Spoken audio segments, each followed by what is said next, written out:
Yang juga jadi sorotan, Saudara Presiden Joko Widodo merespons pernyataan Menko Marves Luhut Binsar Panjaitan yang berpesan kepada Prabowo sebagai presiden terpilih untuk tidak membawa orang toksik ke kabinetnya nanti.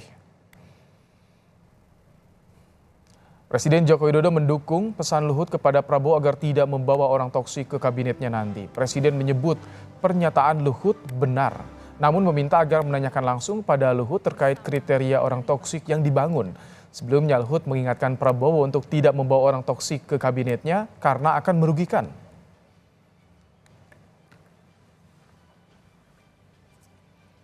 Orang toksik, tidak boleh ada orang toksik di pemerintahan. Kalau ada usulan tidak boleh ada orang-orang toksik begitu di pemerintahan. Ya benar dong. Benar. Jadi sebenarnya Benar ya. Benar. arahnya kemana Pak? Hah? Ya ditanyakan kepada yang menyampaikan. Tanyakan ke Pak Luhut. Seperti apa melihat Indonesia?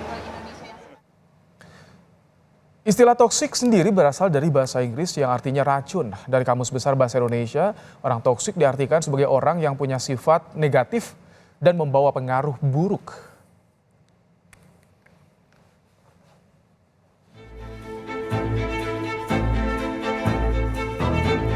Menko Marves Luhut Binsar Panjaitan memberi pesan kepada Presiden terpilih Prabowo Subianto agar tidak sembarangan membawa orang ke dalam pemerintahan.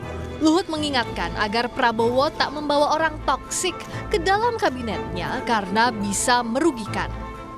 Kami kutip pernyataan Luhut saat bicara dalam acara Jakarta Future Forum Blue Horizons Green Growth di Jakarta. Luhut bilang, kepada Presiden terpilih, saya katakan jangan membawa orang toksik ke dalam pemerintahan Anda karena akan merugikan.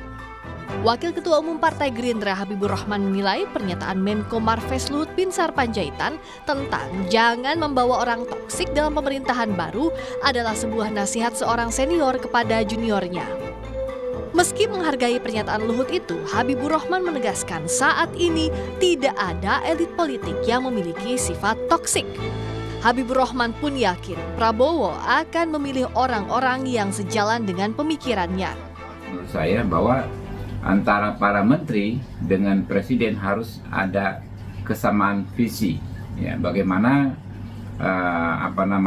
pengelolaan negara yang maksimal supaya target-target kebangsaan terutama Indonesia Emas 2045 bisa tercapai. Jadi anggota kabinet Pak Prabowo ya adalah sosok-sosok yang punya pemikiran yang produktif yang sejalan dengan pemikirannya Pak Prabowo. Sementara calon wakil presiden Pilpres 2024 yang juga Ketua Umum PKB Muhaimin Iskandar bilang jika harapan agar kabinet di pemerintahan Prabowo tidak diisi orang toksik bukan hanya harapan Luhut. Walau sempat menjadi rival dalam Pilpres 2024, Muhaimin berharap kabinet pemerintahan Prabowo Gibran diisi oleh orang-orang dengan kriteria baik. Toksik pasti bukan hanya harapan Pak Luhut, siapapun ingin kepemimpinan kabinet yang baik ya. Jadi bagaimana kriterianya saya kira semua orang juga paham.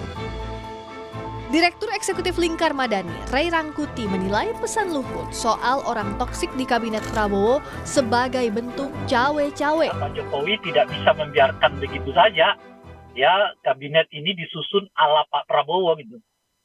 Nah, beliau kan punya perasaan. Ya, kita sebut saya semacam tanggung jawab untuk memastikan bahwa agenda-agenda beliau tidak berhenti di tengahnya Pak Prabowo gitu.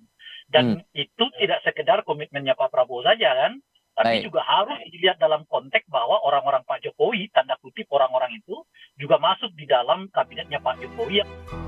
Meski sejumlah masukan sudah diberikan dari pendukungnya, Gerindra memastikan Prabowo lah yang akan menentukan menteri yang bakal duduk di kabinetnya. Tim Liputan, Kompas TV.